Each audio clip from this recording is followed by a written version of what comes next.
Nous sommes aujourd'hui le 27 octobre 2025. Le paysage international est marqué par une série de crises profondes et interconnectées. Ces conflits, bien que géographiquement distincts, créent des ondes qui se répercutent à travers le monde, impactant la sécurité internationale, la stabilité économique et la vie humaine. Pour comprendre notre monde contemporain, il est essentiel de saisir la nature de ces points chauds.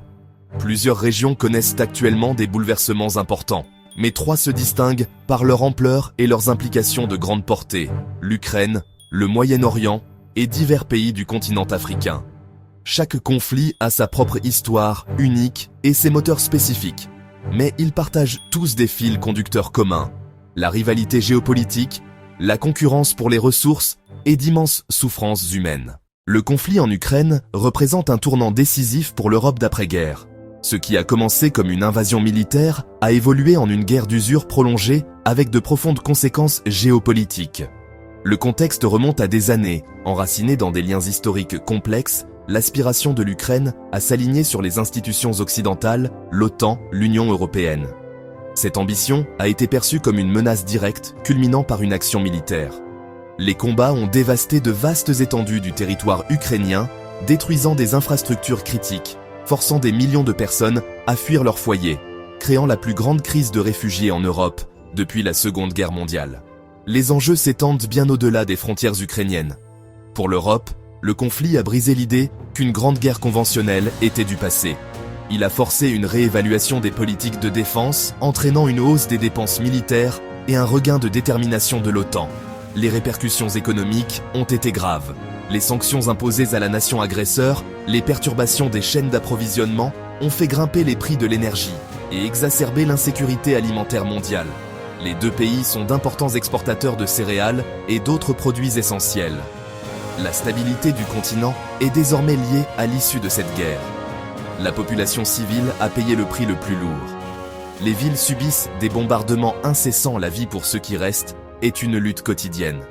L'accès à l'eau, à l'électricité, aux soins médicaux est fréquemment coupé. Le tribut psychologique est immense, les femmes et les enfants particulièrement vulnérables. La communauté internationale a répondu par une aide humanitaire significative, mais les besoins restent écrasants. La reconstruction et la guérison du tissu social seront une tâche monumentale nécessitant un soutien international pendant des années. Pour l'avenir, plusieurs scénarios sont possibles. Désescalade via négociations diplomatiques, un cessez-le-feu possible, un conflit gelé, mais un traité de paix durable reste incertain. Scénario 2. Conflit prolongé. Les parties continuent de se battre, enfermées dans une impasse sanglante, avec des coûts humains et économiques élevés. Scénario 3. Plus dangereux, intervention directe, intervention indirecte, d'autres grandes puissances risquent d'escalade en confrontation régionale, voire mondiale. Le Moyen-Orient reste une région de conflits intenses et superposés. Un échiquier complexe, les acteurs locaux, les puissances régionales, les intérêts mondiaux s'entrechoquent. Les tensions ne sont pas monolithiques.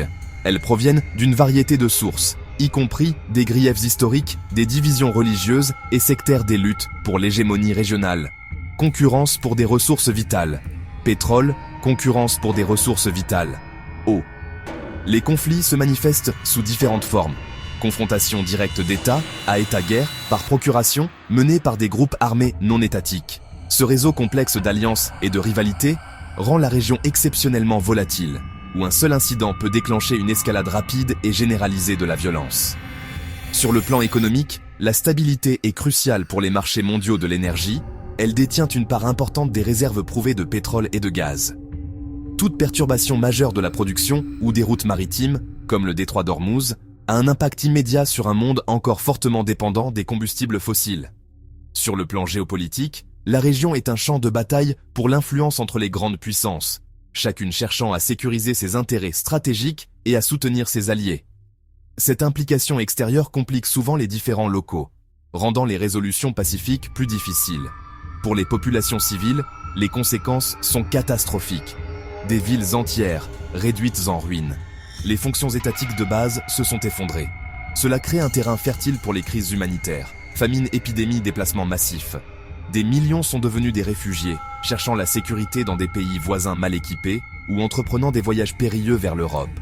L'effondrement de l'ordre social permet aux groupes extrémistes de prospérer, déstabilisant la région et posant une menace à la sécurité au-delà de ses frontières. Le continent africain est souvent dépeint à tort comme une entité unique affligée de problèmes uniformes.